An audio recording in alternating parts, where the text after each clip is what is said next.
warahmatullahi wabarakatuh. Que la paz de Dios sea con todos ustedes y bienvenidos sean a una edición más de su programa La Voz del Islam.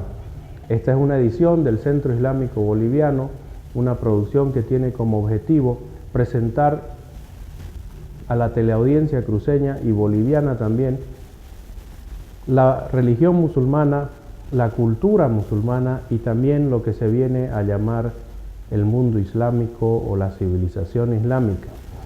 En este sentido, tocamos varios temas que son de la religión misma, de la ley islámica también, y asuntos importantes relacionados con el Islam que se dan dentro del ambiente geográfico del mundo islámico. Tenemos la posibilidad de responder a varias preguntas o comentarios que puedan hacer a través de los teléfonos que van a aparecer pronto en el pie de pantalla. ¿Sí? Estamos hablando del 750-04-511 o el 329-2266. Pueden comunicarse a estas líneas para emitir su pregunta o su comentario. Si la respuesta no está disponible o no la tenemos, digamos, en nuestro conocimiento, lo vamos a investigar y lo más pronto posible, si Dios quiere, responder a sus dudas. Iniciamos entonces con una de las preguntas que quedaron del anterior programa. Preguntan qué es lo que pasa en Egipto, cuál es la situación después del golpe de Estado que protagonizaron los militares junto con el Partido Democrático Liberal. Esta es una pregunta, la verdad, bastante compleja, porque se trata de un problema político económico que en realidad tiene muy poco que ver con la religión. Empezar diciendo que Egipto es un país del tamaño de Bolivia, ¿no es cierto?, que tiene alrededor de 1 millón de kilómetros cuadrados en África. La mayor parte del territorio es desértico y lo cruza de sur a norte el famoso río Nilo. Egipto, el país de los faraones. Otra característica importante de Egipto es la gran cantidad de población que tiene. A pesar de que pueda parecer un país abandonado por la gran cantidad de territorio desértico, árido que tiene, Egipto tiene 8 o más veces la población de Bolivia, o sea que su población, su número de habitantes está rondando los 80 millones de habitantes, si no es que más. La situación de Egipto es una situación muy delicada por el siguiente motivo. La mayoría de la población son musulmanes, son personas que profesan la religión islámica, y sin embargo desde hace varios siglos ya que no se permite un gobierno islámico, un gobierno democrático elegido por el mismo pueblo de Egipto. Las elecciones que se dieron hace un año fueron las primeras elecciones democráticas que se dan en Egipto en una historia de más de 10.000 años. Imagínense, y a veces nosotros nos quejamos aquí en Bolivia de la falta de democracia o situaciones similares. Egipto es una de las civilizaciones más antiguas de la humanidad. Tiene unos 10.000 años de vida civilizada, en ciudades, con instituciones, con gobierno, en fin, con fronteras, impuestos, etc. Y estas eran las primeras elecciones democráticas que se dieron en toda la historia de Egipto. Las elecciones del 2012, y como se esperaba, como era lo natural, al ser la mayoría, el más del 95% de la población musulmanes, las elecciones las ganó un partido islámico, que no es el único, pero tal vez el más antiguo y el más influyente. Se lo llama el Partido de los Hermanos Musulmanes, que, valga la ocasión, es también el partido islamista más antiguo del Medio Oriente. Surgió 2 años después de que los masones militares en Turquía derrocasen y asesinasen al último califa turco otomano, prescribiendo para siempre la práctica de la ley islámica y del islam político en la región. 2 años después de este triste suceso, surge el Partido de los Hermanos Musulmanes, fundado por un periodista y por varios maestros.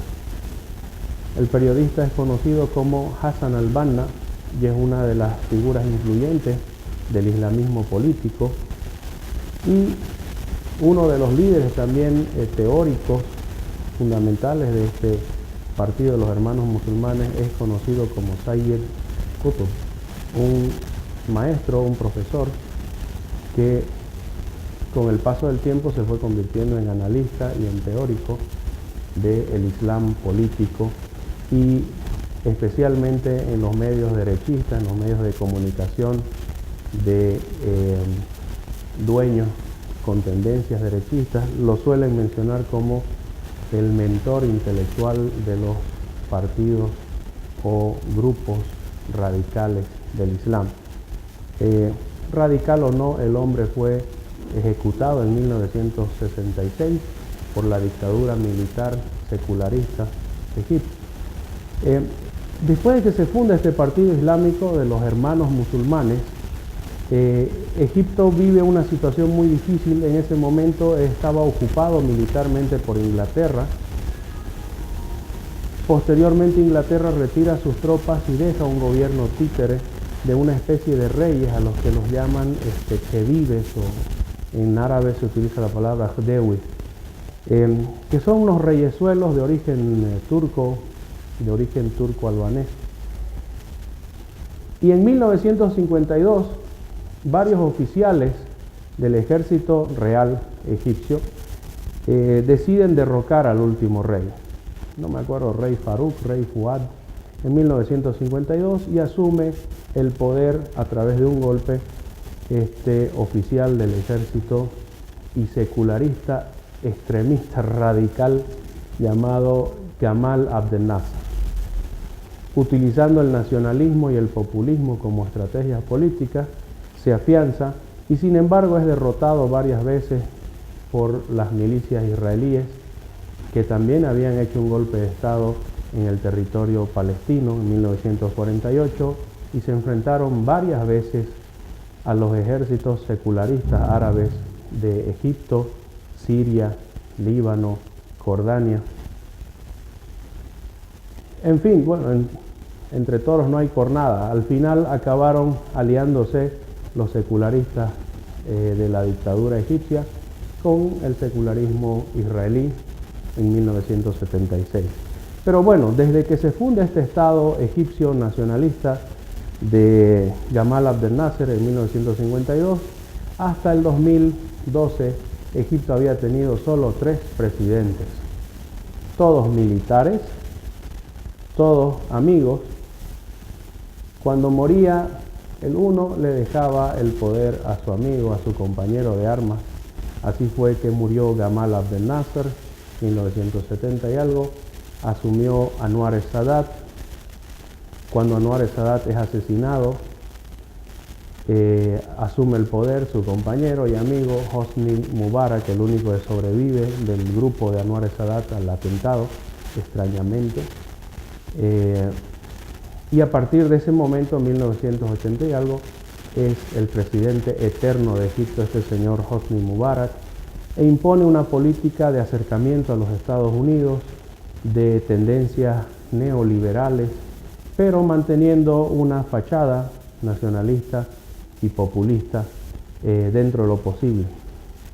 Un servicio secreto muy fuerte, un estado policíaco, dictadura militar hasta los últimos extremos, que extrañamente es apoyada por Estados Unidos con millones y millones de dólares de ayuda a una dictadura, ¿no? Un país que se considera mentor y propulsor de todos los movimientos democráticos. En el caso del Medio Oriente no se anda con vueltas y ayuda a las dictaduras militares de toda la región. El caso de Egipto es el mismo de Pakistán, donde Estados Unidos también solventa dictaduras militares, y el de otros países como Irak, donde el difunto Saddam Hussein también era solventado por dinero de los votantes, de los ciudadanos de Estados Unidos. Esta situación llega a su límite y no sabemos exactamente qué es lo que sucede. Tal vez fue el inicio y el éxito de las manifestaciones que se dan en Túnez, tenemos a final del 2009, 2010,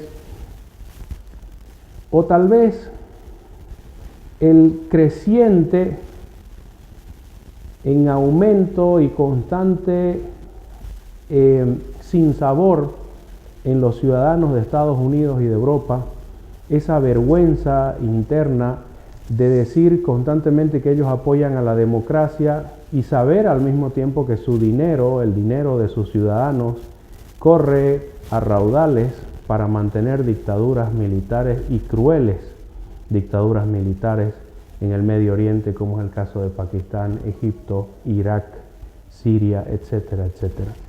Este descontento en la gente de Europa y en especial de Estados Unidos tal vez también haya colaborado de alguna manera a que los servicios secretos de Estados Unidos y algunos países europeos hayan promovido estos levantamientos populares, o por lo menos los hayan canalizado de alguna manera para generar un relevo en sus agentes políticos, en sus representantes políticos en el Medio Oriente.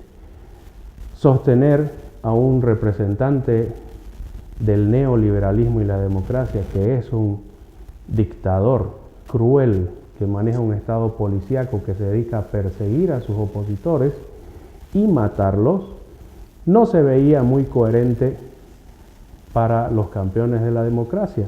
Así que dicen, haremos una serie de levantamientos populares en el Medio Oriente y vamos a sustituir a los dictadores secularistas que nosotros financiábamos por dictadores liberales o por gobiernos pseudo democráticos, o lo que se viene a llamar en la política la dictablanda, de civiles esta vez que estén siempre afines a los intereses de Estados Unidos y otros países poderosos. Sonaba bien incluso para los mismos árabes, porque al final un gobierno liberal, en teoría por lo menos, es menos cruel que un gobierno dictatorial militar, ¿no es cierto? Un Estado de Derecho, con todas las injusticias que acarrea el neoliberalismo, vendría a ser una mejor opción para aquellos que vivían en un estado de persecución, represión, un estado policial, o estado policíaco, me parece que los denominan. Entonces, se genera una serie de levantamientos en varios países, y el de Egipto, después de muchos enfrentamientos dramáticos, logra impulsar unas elecciones democráticas. A todo esto hay que recordar que la dictadura militar evolucionó durante los 50, 60 años que existió en Egipto, y pasaron a conformar un partido político que sustentaba, que daba ciertos aires de legitimidad a la dictadura militar. Este era el Partido Nacionalista de Egipto. Este partido, extrañamente, no es afectado por los movimientos de rebelión popular, y se dispone a participar de las primeras elecciones democráticas en Egipto en 10.000 años. El 2012 se realizan estas elecciones y tenemos tres candidatos principales. Tenemos el Partido Nacionalista, tenemos el Partido de los Hermanos Musulmanes, que es el partido islamista de mayor aceptación popular y de más tendencia hacia el centro también, más moderado en relación a lo que se llama el pensamiento democrático liberal. Y después tenemos un partido democrático liderado por un personaje que se hizo conocido en la Comisión Nuclear de las Naciones Unidas, haciendo inspecciones al Irak de Saddam Hussein. Estamos hablando de este señor al-Baradei. Como era obvio, el partido de los hermanos musulmanes ganó las elecciones, derrotando a los nacionalistas de la dictadura y a los liberales democráticos de Estados Unidos y Europa.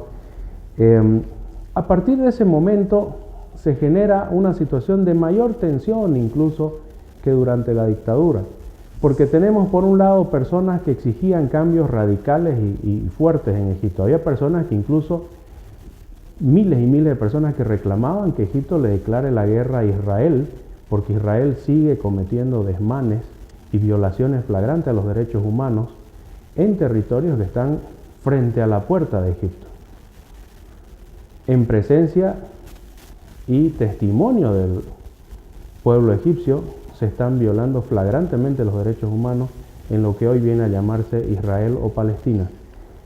Así que muchas personas exigían que el nuevo y el primer presidente electo democráticamente de Egipto debía inmediatamente romper relaciones con Israel y declarar una guerra contra Israel.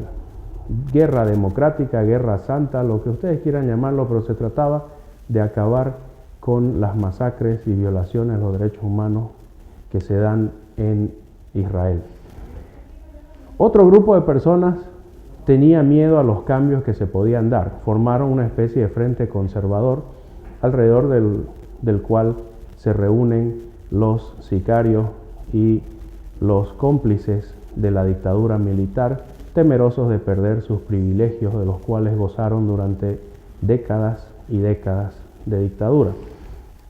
Y finalmente tenemos al grupo de intelectuales liberales demócratas reclutados desde Europa, de Estados Unidos, que debían dirigir un cambio de cara, un cambio de fachada para la presencia occidental en Egipto. Estos grupos rápidamente se unieron.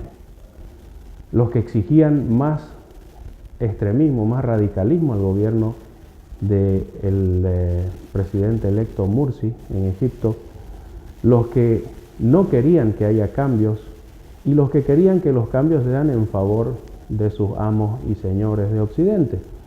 Entonces tenemos estos tres grupos que van generando una serie de agitación y violencia, en parte con cierto temor justificado, tal vez porque mal que mal el gobierno de los hermanos musulmanes tenía que realizar cambios. Y todo cambio es doloroso, especialmente en la política. Todo cambio es difícil y es arriesgado, ¿no? El Príncipe, el libro de Nicolás Maquiavelo, nos dice que todo pueblo teme al cambio. Aunque lo pida y lo grite a voces, teme a las consecuencias del cambio. Entonces el cambio estaba bajo la responsabilidad de los hermanos musulmanes y sea como sea que lo fueran a llevar, iba a tener detractores y opositores. Estos fueron aunando fuerzas, los nacionalistas de la dictadura, los liberales demócratas de Estados Unidos y Europa, los cristianos incluso que temían que los musulmanes los reduzcan a su condición real de inframinoría, ¿no es cierto? Fueron generando una especie de coalición opositora que no hay que desmerecer, representaba una gran cantidad de la población de Egipto, sumando a los esbirros de la dictadura, a los intelectuales islamofóbicos y a los cristianos coptos egipcios, que tal vez sin participar mucho de la política habían entrado en temor por los posibles cambios.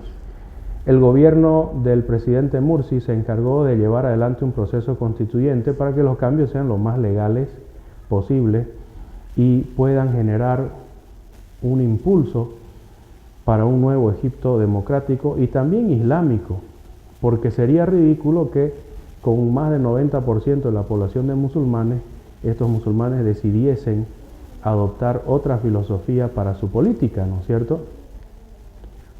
Por lo menos sería contradictorio. Lo cierto es que la presión fue en aumento, vemos excesos, desmanes de ambos lados, especialmente de parte de las milicias cristianas coptas en Alejandría, de los grupos de choque nacionalistas y democráticos.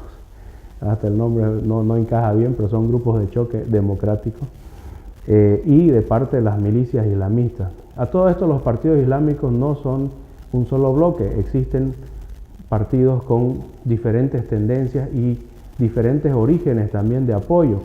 Entonces, varios de los partidos islámicos más pequeños fueron retirando el apoyo que le habían dado al presidente Mursi y pasaron a declararse neutrales o algunos favorables a la oposición. Finalmente, este año vemos cómo desde el sector que más ha sido favorecido con la ayuda militar y con la ayuda económica de Estados Unidos, se genera un golpe de Estado. Derrocan al presidente, asumen el control de la seguridad nacional, lo encarcelan al presidente, aunque se habla de un arresto domiciliario, que al fin y al cabo es impedirle al presidente electo de Egipto comunicarse con sus asistentes y también realizar sus funciones, para después declarar y reclamar de que él no realizaba sus funciones.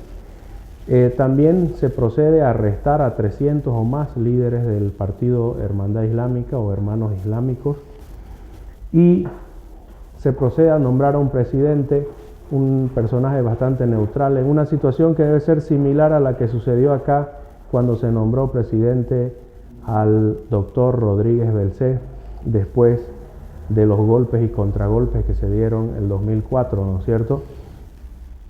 Se elige a un presidente interino, el cual inmediatamente, aquí fíjense, ya se va notando quiénes organizaron el golpe y quiénes lo usufructuaron, inmediatamente toma al líder del partido opositor democrático liberal, al señor Albaradei, y lo nombra primer ministro interino para realizar en un limbo futuro, tal vez el 2014, etcétera, etcétera, no se sabe cuándo, unas elecciones democráticas que serían las segundas en toda la historia de Egipto y que estarían desde ya manchadas por la violencia y por el golpe militar.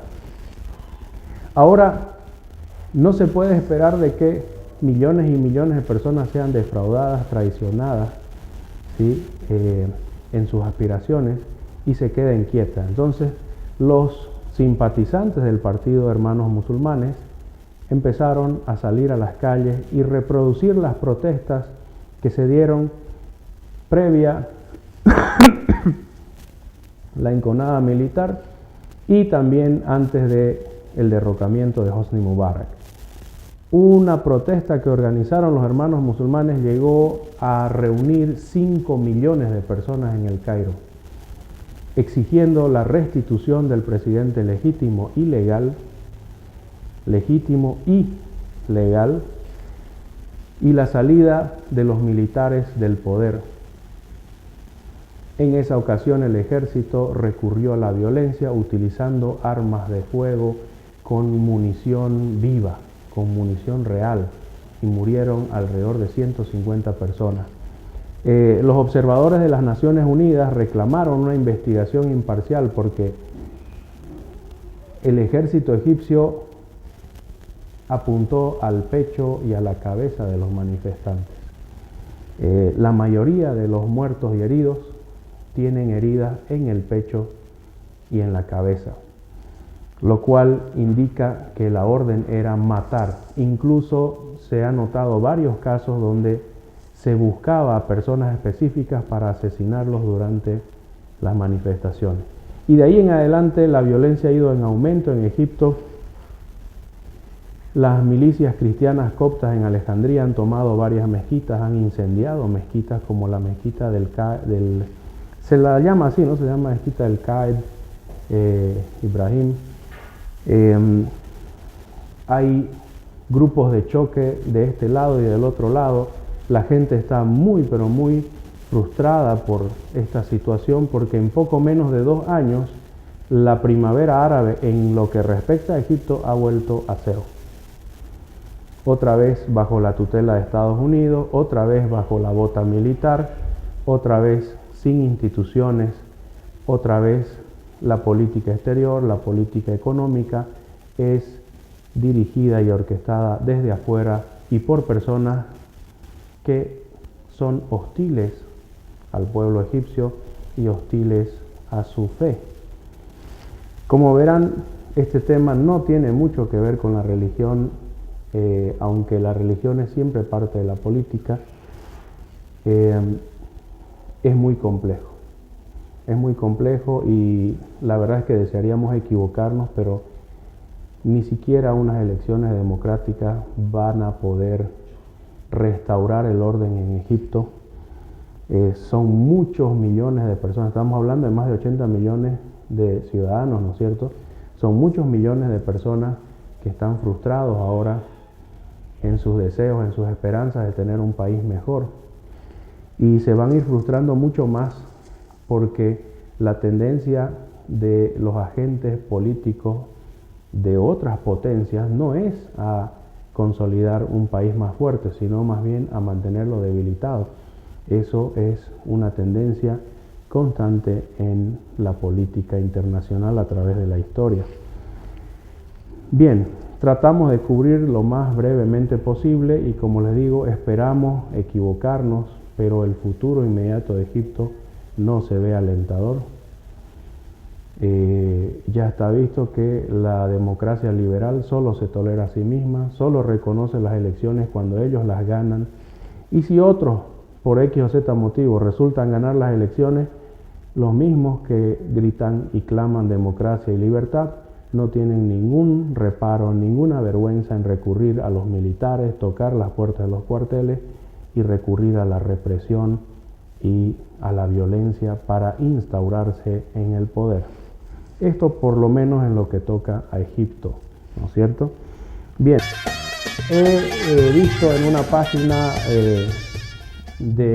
asociada con los jesuitas que se cita que en los países islámicos, a pesar de la cantidad de violencia y de guerras civiles y guerras, gozan estos países islámicos de un nivel de igualdad y de distribución de las riquezas muy superior al de América Latina y en algunos casos comparable a los de Europa. ¿Cómo se puede explicar esto si nosotros vemos constantemente conflictos a través de la televisión y desigualdades, bueno, y abusos? La explicación es simple y es dolorosa también. Resulta que la religión musulmana, que es la creencia y también la doctrina política pasada que gobernaba en el pasado, en el mundo islámico, tiene una fuerte presencia de lo social.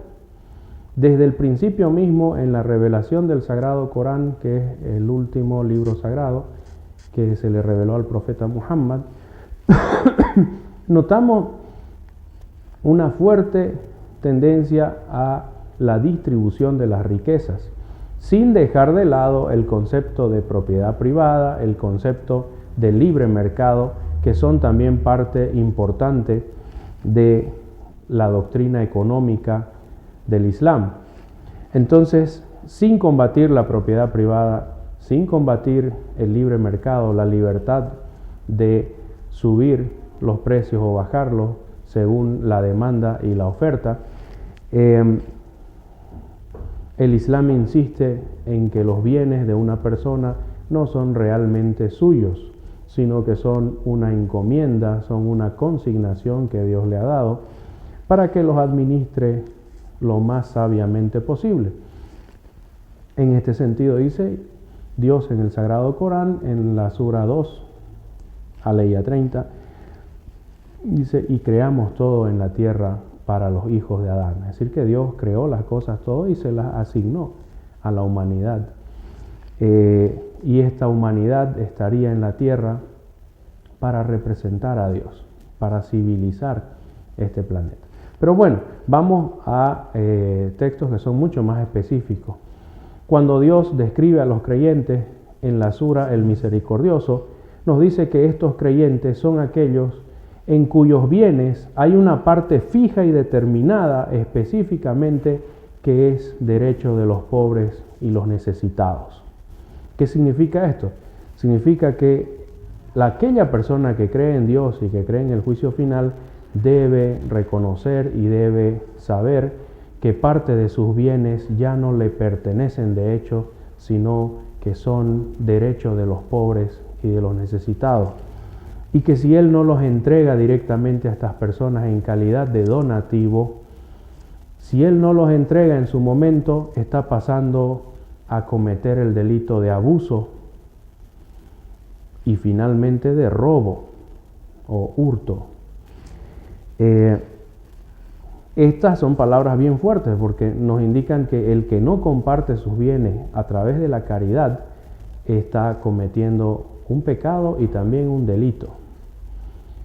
Y que un gobierno inspirado en la doctrina política y económica del Islam debe insistir en que las personas sean caritativas y distribuyan parte de sus bienes entre los pobres y los necesitados. Esto se institucionaliza en el Islam a través de dos conceptos básicos. El primero es el denominado en árabe Bait el-Mal. Traduciéndolo literalmente sería la casa de los bienes, o sea, sería una especie de ministerio de Hacienda, ¿no es cierto? Pero que se encarga de recepcionar caridades de personas y entregarlas a los sectores más necesitados. Pero al mismo tiempo el Islam no gusta de tener intermediarios en la caridad. Así que la segunda institución y tal vez la más importante dentro de la distribución de los bienes, la libre circulación de los bienes entre todos los ciudadanos, es el zakat. Y el zakat es una institución de asistencia social. El zakat es una institución que no es controlada por el gobierno ni es usufructuada por el gobierno. El zakat consiste en que cada persona considerada rica o considerada, digamos, de buena fortuna,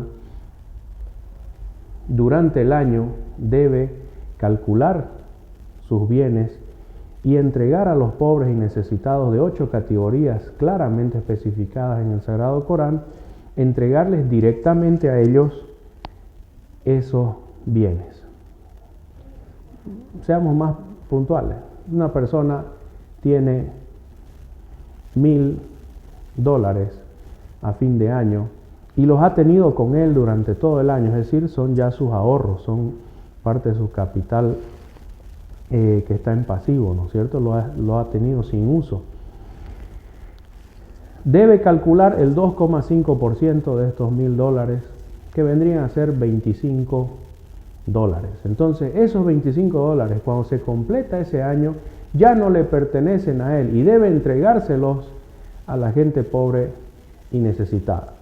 Cuando nosotros vemos en estos días el boom bancario que hay aquí en Bolivia, las grandes cantidades de ahorros, tremendas e inmensas cantidades de nuevos ricos que hay en nuestro país, que tienen durante años y años miles, decenas de miles y cientos de miles de dólares, incluso entre nuestros líderes políticos, pensamos en qué bueno sería, ¿no?, para los pobres que estas personas una vez al año extrajeran por lo menos ese 2,5% y lo entregaran directamente a los necesitados. Es bueno notar aquí que la distribución debe ser directamente y debe ser empezando por el propio círculo familiar. En cada familia siempre hay una persona que no le va bien en los negocios, que está constantemente en problemas. Hay que ayudar primero a eso, pero estas personas no deben ser de los que es obligación del individuo mantener. Tienen que ser familiares un poco más lejanos. Después tiene que ir en el entorno geográfico más cercano, sus vecinos de la misma calle, de la misma cuadra, etcétera, etcétera. De esta manera vemos que mientras más rica es una persona en el Islam, más será su asistencia social a los necesitados a través del zakat. Bait el Mal, especie de ministerio de la Hacienda, solamente interviene en el zakat cuando las personas fallan de alguna manera en calcular o en distribuir este impuesto o esta caridad religiosa. Entonces cualquier ciudadano puede acudir al Estado para que le calcule sus bienes, los recepcione y se los entregue a los beneficiarios. Pero es algo muy interesante que, como es una caridad de tipo religioso, es un pecado que los políticos metan mano a estos bienes. Es un pecado que los políticos los utilicen para dar un espaldarazo a sus campañas electorales. No pueden desviarlos para hacer obras que tengan repercusión mediática. Deben asignarlos directamente a la gente que no tiene que comer, a la gente que no tiene vestimenta, que no tiene servicios básicos, a las personas que por virtud de algún accidente, tal vez han quedado endeudados o tienen problemas con la ley por algún accidente que hayan cometido, a las personas que están siendo esclavizadas por su pobreza o tal vez por su cambio de religión. En fin, hay objetivos para esta caridad y son bien específicos.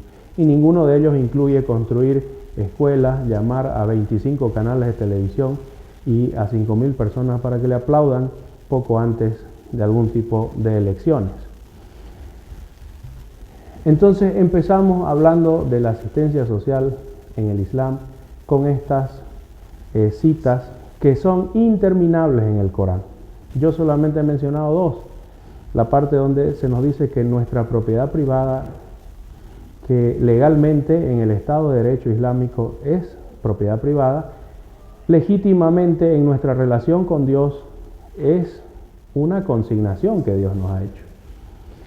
El otro texto que directamente nos dice que hay una parte fija de nuestros bienes que debe ser compartida con los pobres y los necesitados.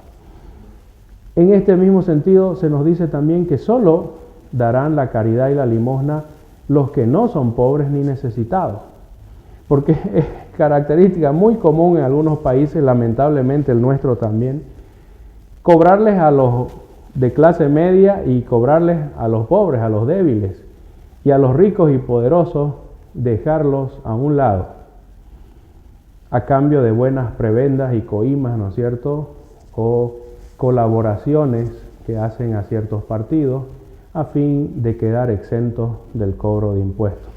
En este caso, la limosna o la caridad del zakat solo la pagan los ricos. No se puede exigir de los pobres y los necesitados. Aparte del zakat, este Baitul Mal, Ministerio de Hacienda, tiene otras entradas económicas, por ejemplo, la administración de los recursos estratégicos, de los recursos naturales que tienen importancia estratégica, que son administrados por el Estado en el Islam. Se puede elegir si se administran directa o indirectamente, terciarizando, digamos, pero lo cierto es que las ganancias de esto son administradas por el Estado y deben ser también dirigidas a la asistencia social. De manera que no puede haber en un Estado islámico, musulmán, cristiano o judío, o cualquier otra persona creyente en Dios, que pase hambre, que pase frío por falta de vestimenta, o que no asista al colegio porque no tiene dinero para pagar la pensión, o que se enferme y se muera porque no lo atendieron en el hospital, o porque no tuvo dinero para comprar las medicinas. Si esto sucediere, Dios advierte con un castigo y una maldición terrible al gobernante. Le dijo el profeta Muhammad, la paz y bendiciones de Dios sean con él, a un gobernador que había enviado a la provincia del Yemen. Le dijo, Muad, ese era su nombre, Muad le dijo, ten mucho cuidado de las plegarias de los pobres y los necesitados, porque éstas llegan directamente a Dios y son respondidas por Dios. Y ten mucho cuidado de ofenderlos y de ser injusto con ellos, porque ellos responderán pidiéndole justicia a Dios y Dios se vengará contigo. Entonces, este Baitul Mal dispone de varios recursos, maneja estos varios recursos y su principal objetivo es la distribución de la riqueza de la manera más justa e igualitaria posible. No se habla nada de darle dinero a los más ricos para que puedan generar empleo.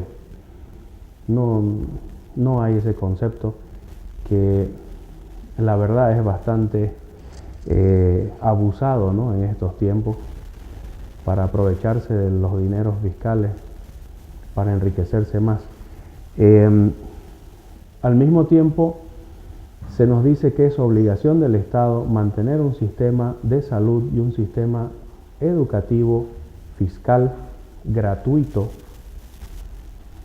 y extensivo a todos los ciudadanos, ya sean niños, adultos o ancianos. Y una persona en un país de política inspirada en el Islam, o digamos un país de doctrina política islamista, deberían acceder a un sistema de salud gratuito a la simple presentación de su carnet de identidad o de su radicatoria en caso de ser extranjeros que residen legalmente en el país. A la simple presentación del documento de identidad, una persona debe ser atendida en un hospital, cualquiera que sea este hospital. Y también el que desea entrar a una institución educativa debe ser atendido a sola presentación de su documento de identidad. Esto sucede en muchos países todavía. En la mayoría de los países islámicos se mantiene fuerte el sistema de educación fiscal y de salud fiscal también. Sin embargo, estos países han dejado de ser inspirados en su política por el Islam. Son gobernados por pequeñas logias, pequeños grupos de gente rica, de gente poderosa, masones en algunas épocas, no siempre los masones, pero en algunas épocas sí, que han iniciado procesos de secularización. Estos procesos de secularización se han dirigido en dos direcciones en general, porque son fruto de la Guerra Fría. Entonces, unos tendían a apoyarse en la Unión Soviética y en el socialismo marxista, y tendieron a combatir la propiedad privada con todos los males y perjuicios que eso causa. Otros procesos de secularización tendieron a apoyarse en los Estados Unidos y a promover el capitalismo y el liberalismo en sus territorios, con todos los males que eso ha causado también y que se pueden ver en un simple análisis.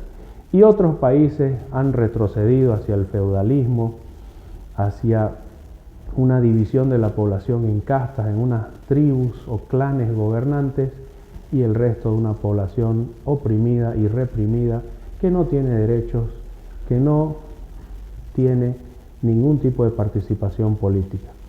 Esto es lo que sucede ahora. Tenemos muchos países que son habitados por musulmanes, y los musulmanes son la mayoría de la población, y sin embargo sus regímenes de Estado, sus sistemas de gobierno no son inspirados en el Islam, y es más, en muchos casos son islamofóbicos, es decir, son hostiles contra el Islam y contra cualquiera que proponga el Islam como forma de gobierno.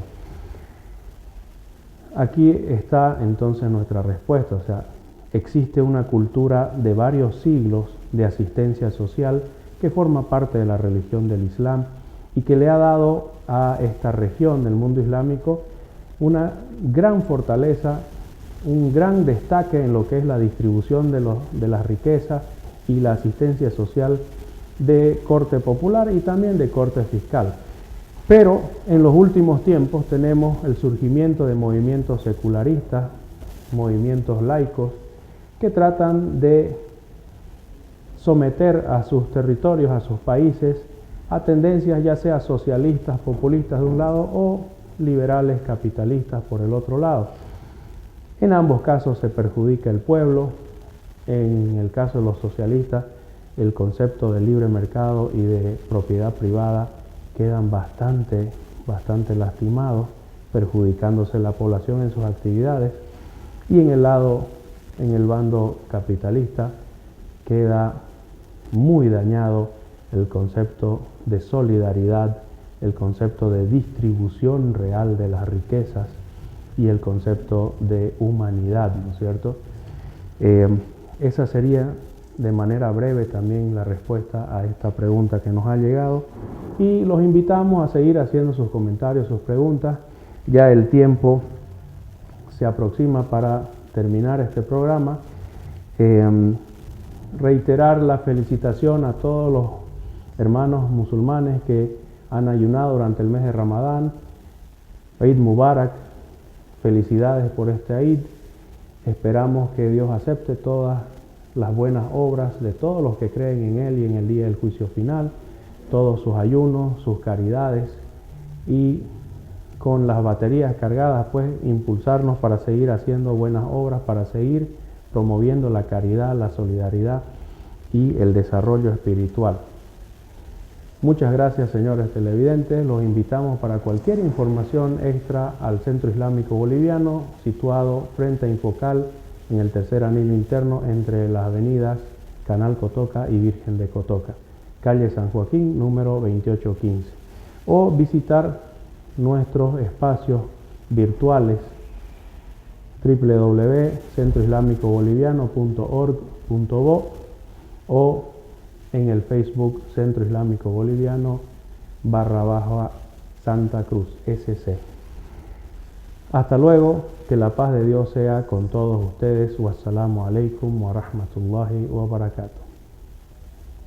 رسول الله حبيب الله